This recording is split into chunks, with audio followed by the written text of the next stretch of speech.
Upcoming ప్రోమోలో శ్వేత దీపక్ని jail నుంచి విడిపిస్తుంది. ఆ తర్వాత శ్వేత రాజుతో నా పెళ్ళి కాకుండా చేసింది ఆ రూప, నా జీవితం నాశనం అయ్యేలా చేసింది కాబట్టి ఆ రూప బ్రతుకున్నది వీళ్ళే దీపక్ అని చెప్పి శ్వేత అనేసరికి శ్వేతతో సరే అని చెప్పి అంటాడు దీపక్. మనసులో మాత్రం రూప నాకు సొంతం కావాలంటే నేను వేయాల్సింది ఆ రూపని కాదు రాజుగారిని అని చెప్పి దీపక్ మనసులోనే డిసైడ్ అవుతాడు.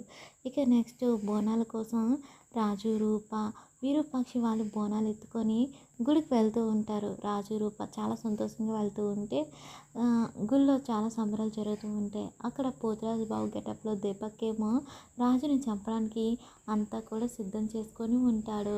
ఇక పోతురాజు బాబు గెటప్లో చాలామంది అలా రెడీ అయ్యి డ్యాన్స్ వేస్తూ ఉంటారు. రాజు ఎందుకో దీపక్ వైపు అనుమానంగా కోపంగా చూస్తూ ఉంటాడు. ఇక దీపక్ కత్తి పట్టుకొని చాలా సీరియస్గా డ్యాన్స్ వేస్తూ ఉంటాడు. అది చూసి రూప భయపడిపోతూ ఉంటుంది. ఇక రాజు రూపకి అండగా అక్కడే నిల్చుకొని ఉంటాడు. అప్పుడే దీపక్ కత్తి తీసుకొని రాజుని వేసేద్దాం అనుకున్న సమయానికి రూప, విరూపాక్షి షాక్లో చూస్తూ ఉంటారు.